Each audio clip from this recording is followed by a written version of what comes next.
Si là, tout de suite, je vous disais que vous pouviez enlever votre armure, que vous pouviez quitter la souffrance qui vous habite, celle que vous portez parfois depuis longtemps, comment est-ce que vous vous sentiriez? On confond souvent douleur et souffrance. La douleur, c'est une expérience physique, émotionnelle, parfois brutale. Et la souffrance, c'est ce qu'on fait de cette expérience. C'est l'histoire qu'on se raconte autour de cette douleur, les pensées qu'on entretient et les scénarios qu'on rejoue dans notre tête. Beaucoup de personnes restent prisonnières de cette histoire. Elles s'identifient à leur souffrance comme si elle faisait partie d'elles, comme si l'abandonner revenait à disparaître. Mais aujourd'hui, j'aimerais vous inviter à envisager autre chose. Et si vous pouviez exister autrement? Cet épisode, il parle de cette liberté intérieure, celle de ne plus entretenir la souffrance, même quand la douleur est là. Parce que vous n'êtes pas obligé de rester fidèle à votre souffrance pour exister. Tout au long de cet épisode, on va plonger au cœur de ce lien étrange que l'on entretient avec la souffrance. Comprendre pourquoi elle devient parfois un repère identitaire que l'on croit nécessaire pour exister. On parlera aussi de l'origine de ce conditionnement, de la manière dont on arrive à confondre profondeur et douleur. Parce qu'on croit parfois que plus on a souffert, plus on est légitime ou authentique, alors qu'en réalité, ce n'est qu'une histoire mentale qui se construit autour de la douleur. On regardera alors d'où vient ce conditionnement, comment il se construit et pourquoi il persiste. Puis on verra ce que la souffrance cherche vraiment à nous enseigner, quel est son vrai rôle, son message, au-delà de la douleur qu'elle provoque. Et je terminerai par quelques clés pour apprendre à s'en détacher, à se désidentifier de cette souffrance qui ne nous définit pas. Avant d'approfondir le sujet du jour, il me semble essentiel de faire la distinction entre la douleur et la souffrance. La douleur, c'est ce qui nous arrive. C'est une expérience, une perte, un échec, une dispute, une maladie, etc. C'est douloureux, oui, et la douleur fait partie de la vie. La vie n'est pas un long fleuve tranquille et nous ne pouvons pas toujours avoir le contrôle sur les événements qui nous tombent dessus. Quant à la souffrance, c'est l'histoire que l'on construit et que l'on nourrit autour de cette douleur. C'est notre esprit égoïque qui amplifie cette douleur vécue, qui la juge et qui la répète. On va prendre un exemple. Vous essuyez une critique. C'est douloureux, ça fait jamais plaisir de recevoir une critique, de casser notre image parfaite. La douleur ici, c'est la critique.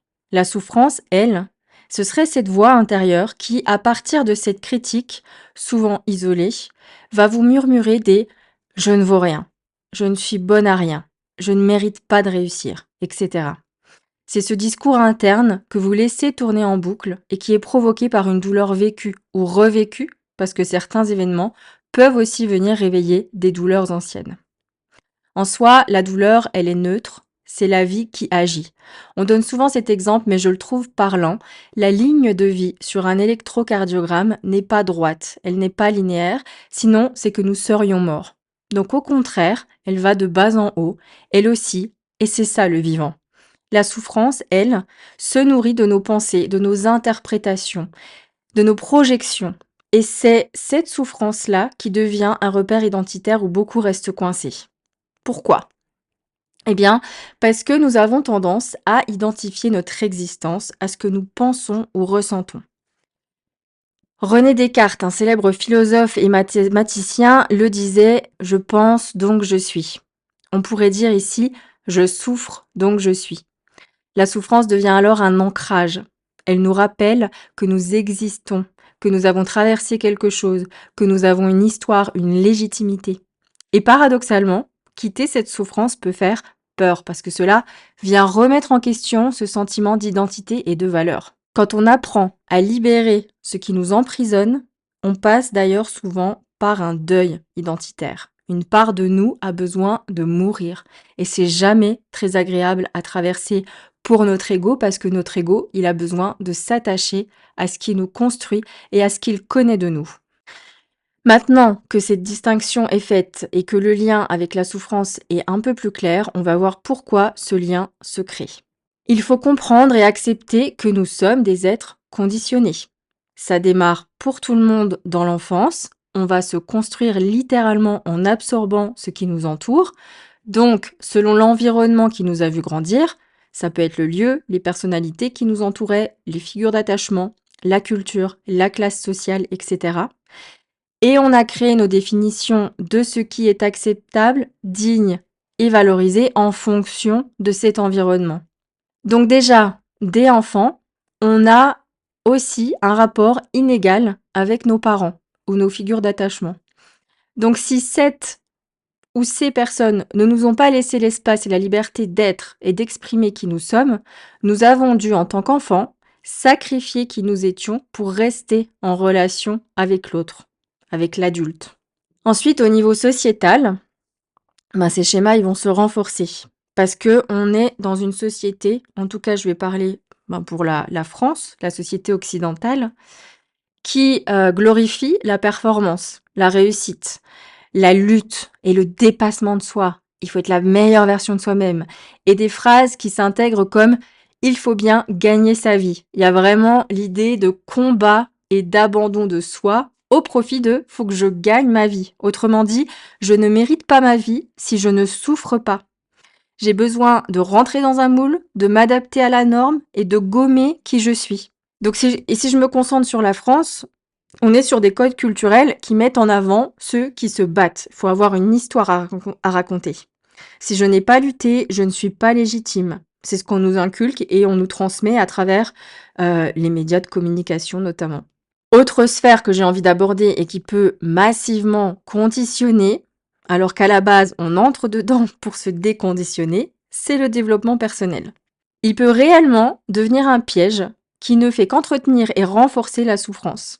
Il y a certains discours qui peuvent maintenir dans cette souffrance au lieu de la traverser et de la libérer. Il faut comprendre que le développement personnel est aussi devenu un business juteux et qu'il y a beaucoup de capitalisme dans ces secteurs aussi. Donc, il y aurait toujours quelque chose de nouveau à travailler sur soi. On joue sur la nouveauté, l'amplitude d'information. On vit aussi dans un monde qui se lasse vite et qui veut sauter sur la prochaine tendance. Du coup, tiens, t'as entendu parler de ce nouveau truc, etc. Et on crée parfois des problèmes là où il n'y en avait pas pour expérimenter un nouvel outil, une nouvelle tendance. Et on creuse sans cesse en soi pour trouver des zones de souffrance à travailler, des traumatismes à guérir. Et si on ne le fait pas, c'est qu'on est endormi ou dans notre ego. Je mets des guillemets, parce que ça, c'est ce que les gens vont vous dire. Oui, mais c'est que t'es pas prête, ou c'est que t'es encore trop dans ton ego, t'es pas encore éveillée, etc. Tout ce bullshit des gourous du développement personnel. On va les appeler comme ça. Et ça, c'est le côté sombre de ce secteur. Il y en a toujours un. Rester dans la lutte contre soi, exister à travers ses souffrances et ses traumas, mettre de l'enrobage spirituel sur chaque pratique et se couper du monde. On s'isole. On se met en dehors de la société. Alors, se dépouiller de ce qui nous alourdit, oui, bien sûr. Bien sûr que je vais vous encourager à faire ça, évidemment. Sur ce podcast, je parle de ça. On a tous des zones de déconditionnement quelque part, c'est évident. Mais s'enfermer dans ça et se créer une nouvelle identité autour de ça, qui est encore en lien à de la souffrance, c'est non. La croissance personnelle n'est pas là pour vous coller plus de limites et plus de souffrance. Donc s'il vous plaît, faites preuve de discernement et ne vous enfermez pas là-dedans.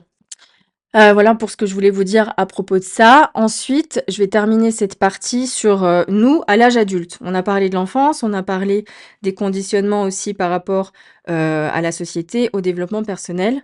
Maintenant, qu'est-ce qui se passe aussi quand on est adulte? On va pas se mentir, il est difficile de vivre constamment dans le moment présent et dans la pleine conscience. Donc la plupart du temps, on est sur pilote automatique. Mais du coup, qu'est-ce qui se trouve dans mon système automatique? Quels sont mes repères et est-ce qu'ils sont souffrants? Ça, c'est 2 questions importantes à se poser et non pas seulement à se poser, mais à creuser pour répondre. Ça permet en fait d'observer sur quelle base et sur quels critères mes choix se font, que ce soit personnel, professionnel ou relationnel. À quelles idées est-ce que je suis attachée et est-ce que ces idées correspondent-elles réellement à l'adulte que je souhaite être, devenir?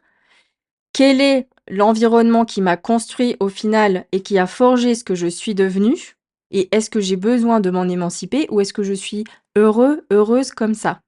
Je trouve que c'est des pistes de réflexion intéressantes parce que, les conditionnements à l'âge adulte sont évidemment, pardon, très liés à notre vécu en tant qu'enfant. Les racines sont évidemment énormément dans l'enfance. C'est comme ça qu'on se construit et qu'on se développe en tant qu'être humain. Il faut aussi comprendre qu'en tant qu'humain, on a un très fort besoin d'appartenance, duquel peuvent découler des loyautés, parfois inconscientes, envers la famille, envers une communauté, et cetera. Et que être différent, quelque part, c'est se couper de cette appartenance, de ce besoin d'appartenance qui persiste dans notre mécanique mentale, on va dire. Donc toutes ces réponses, évidemment, vous ne les trouverez nulle part ailleurs qu'en vous. Je sais, c'est chiant, mais vous le savez. Je suis sûre que vous avez tous dans votre entourage ou dans vos connaissances, de près ou de loin, une personne, cette personne qui ne fait que vivre et respirer à travers sa souffrance, qui n'a jamais rien qui va bien, qui ne se satisfait de rien, qui pourtant s'intéresse à plein de trucs du développement personnel, qui achète des livres, qui va potentiellement à des séminaires, qui va même vous donner des conseils, et qui pourtant reste exactement dans sa même condition souffrante. Donc, l'extérieur peut être un soutien, mais en aucun cas la clé qui ouvre les portes de la libération et de la guérison. On peut faire tout ce qu'on veut et rester dans sa souffrance. Et ça, il y a personne qui pourra vous sauver. On le dit souvent, on ne peut pas sauver les gens. Ils doivent prendre conscience eux-mêmes qu'ils ont besoin de sortir d'un état de souffrance par eux-mêmes. Et c'est très dur de réaliser ça, que nous sommes dans notre souffrance et que nous l'alimentons. Parce que le voir chez les autres, c'est facile, mais le voir et l'accepter chez soi, accepter ses parts un peu moins lumineuses, c'est une autre paire de manches. Et ça demande beaucoup de courage et d'humilité d'oser regarder ces choses-là en face. Alors, à quoi elle nous sert en fait cette souffrance? Si en écoutant ce podcast, vous réalisez que peut-être vous avez tendance à exister à travers la souffrance, voyons en quoi elle peut nous servir. La souffrance, dont on ne parvient pas à se décoller, à se décrocher, c'est un signal. C'est un guide même et c'est une enseignante. Parce qu'elle apparaît souvent là où quelque chose n'est pas aligné. Je sais que c'est un mot un peu galvaudé, l'alignement, mais moi c'est un mot que j'aime beaucoup et qui a du sens pour moi parce que ça revêt de la cohérence et de la congruence par rapport à ce qui se passe dans notre être profond et ce qui se passe dans notre vie extérieure. Alors que ce soit dans nos relations. OK, je suis en couple et je reste avec quelqu'un que je sais ne plus aimer ou qui ne me respecte pas, mais je reste quand même. Ou alors j'ai peur de souffrir, donc je préfère rester seule plutôt que d'ouvrir à nouveau mon cœur et créer une intimité avec quelqu'un qui forcément me piétinera le cœur tôt ou tard. Que ce soit dans nos choix.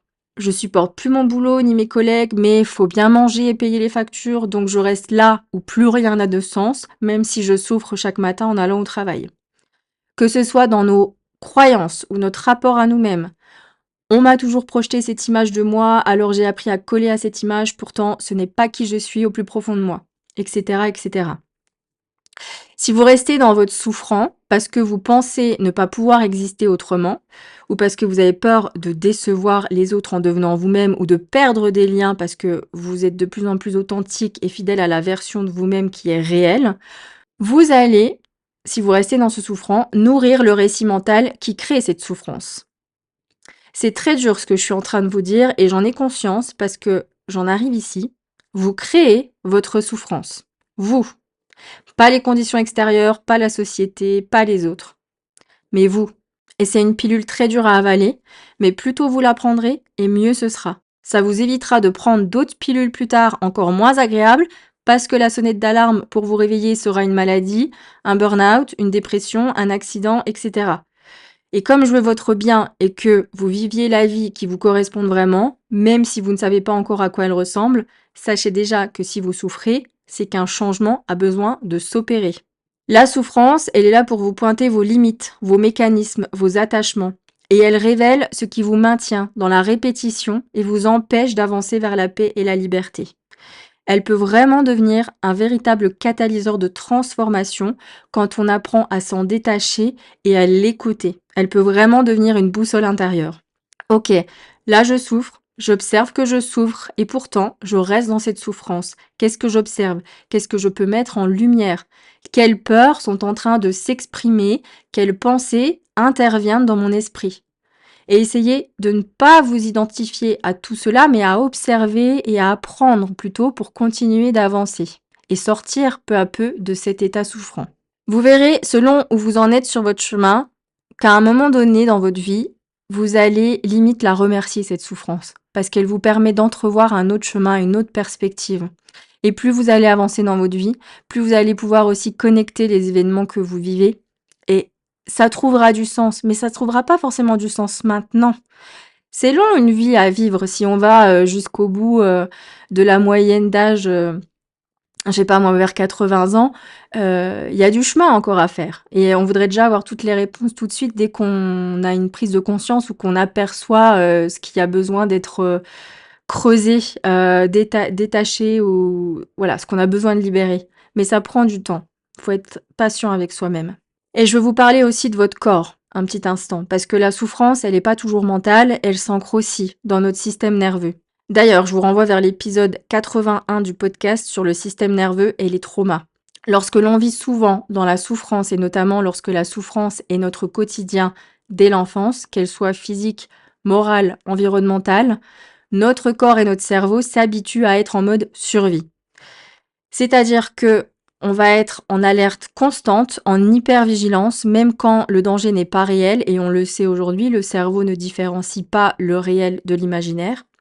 Donc le système nerveux, il apprend à rester activé sur ce mode survie, à chercher même le stress, la tension et l'intensité, même si en apparence, vous êtes en sécurité.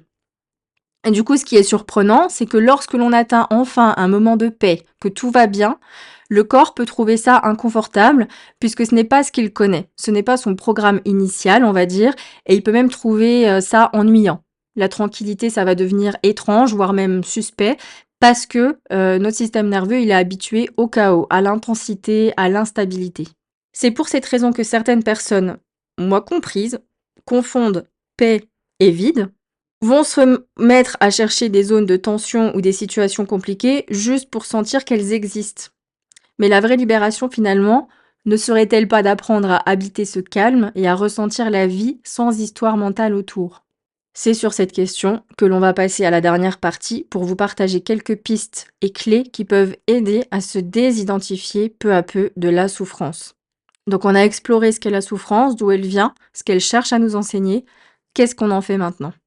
Je l'ai déjà évoqué et je le répète souvent dans mes épisodes, l'une des clés les plus importantes, c'est l'observation et le détachement. Observer ce qui se passe en soi sans s'y identifier, comme si on contemplait, je sais pas moi, les vagues de l'océan depuis la plage. On se laisse pas emporter, on est juste en train de regarder. C'est cette observation et ce détachement qui va permettre de conscientiser ce que l'on se dit à soi, ce que l'on pense, ce que l'on se répète et ce que l'on ressent. Et on en vient à la deuxième clé, identifier le récit que l'on se raconte autour de la douleur. Par exemple, je réalise que je ne vaux rien. J'essaie d'identifier autour de quoi cette croyance s'est intégrée dans mon système, dans mon esprit. Est-ce que c'est de la comparaison? Est-ce qu'un jour quelqu'un a réussi à me faire croire ça? Est-ce que c'est quelque chose qu'on m'a répété à un moment de ma vie? Est-ce que j'ai vécu quelque chose récemment qui aurait pu conduire à cette croyance, etc. On ne se juge pas, on identifie la matière qui est dans notre esprit. Parce que notre discours interne, il a beaucoup de pouvoir sur notre réalité. Troisième clé, revenir au moment présent autant que possible. Quand vous sentez que vous partez trop loin dans vos pensées, dans vos ruminations, dans vos émotions, dans votre souffrance, alors le but, c'est pas de les ignorer, c'est juste d'essayer de prendre une respiration et de vous installer dans la seule vérité qui existe finalement, l'instant présent.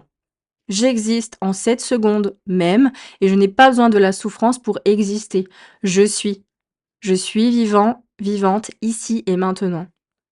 Ça permet de faire un petit peu baisser le volume des peurs, de l'anxiété, du stress, de tout ce qu'on veut et de la souffrance. Quatrième clé, repensez votre rapport au développement personnel. Est-ce que je cherche de la souffrance ou est-ce que je cultive la guérison et la libération? C'est un outil pour retrouver la paix, pas pour s'enfermer dans un cycle sans fin de travail sur soi et de recherche de blessures. Et enfin, apprenez à accepter la paix et le calme. Observez encore une fois ce que vous vous dites lorsqu'une situation, une relation vous fait ressentir de la sérénité, parce que la paix n'est pas une récompense à mériter, mais c'est un état à apprivoiser. Quand vous avez eu tendance à toujours être dans un état, dans un système nerveux en mode survie, il faut apprendre à apprivoiser cet état de calme. Alors voilà, pour résumer tout ce qu'on s'est dit dans cet épisode, la souffrance n'est pas votre identité, elle n'est pas non plus une preuve de votre valeur ou de votre profondeur d'âme. La souffrance est un message auquel vous n'êtes pas obligé de vous accrocher, sinon d'écouter ce message. Vous trouverez les réponses dans l'observation consciente et objective, détachée de vos pensées et de vos ressentis. La paix n'est pas votre ennemi, elle est juste inconnue à votre système et le cerveau est câblé pour rester dans le connu. Il y a une mise à jour à faire et elle peut prendre plus ou moins de temps. Ayez de la compassion et de la patience envers vous-même. La souffrance, elle ne définit pas votre place dans ce monde. Vous en libérer ne vous prémunit pas contre la douleur car la vie est cyclique, comme je le dis souvent, elle est impermanente et nous sommes amenés dans notre expérience humaine à vivre des événements qui ne sont pas toujours heureux ni agréables. Mais plus on vit en conscience et en observation, plus on muscle notre esprit à devenir résilient. Et spoiler alerte, vous ressentirez encore de la souffrance sur votre chemin. Parce que c'est difficile de vivre un événement douloureux et de ne pas maintenir un état de souffrance. Il y a des étapes à traverser. Mais vous apprendrez en fait à ne plus vous fondre en cette souffrance et elle restera de moins en moins longtemps. Et elle vous permettra d'autant plus de savourer la vie et le temps qui vous est donné ici, parce que ce temps est précieux. Voilà pour tout ce que je voulais vous partager sur ce sujet. Si vous aimez ce podcast, ça me toucherait et ça me ferait énormément plaisir que vous preniez quelques secondes pour juste mettre un petit like, vous abonner sur votre plateforme d'écoute préférée ou carrément me mettre un avis sur Apple Podcast parce que moi, ça me fait plaisir de vous lire. Là, je parle toute seule devant mon micro, mais je sais qu'il y en a qui écoutent, je vois les statistiques, mais j'ai pas beaucoup de retours et du coup, ben, si vous avez un peu de temps pour m'en faire, ce sera avec un grand plaisir que je les lirai et puis ça permet un peu de booster le podcast et de me donner de la force pour continuer. Voilà. Je vous souhaite une excellente semaine à venir et je vous dis à très bientôt pour un nouvel épisode.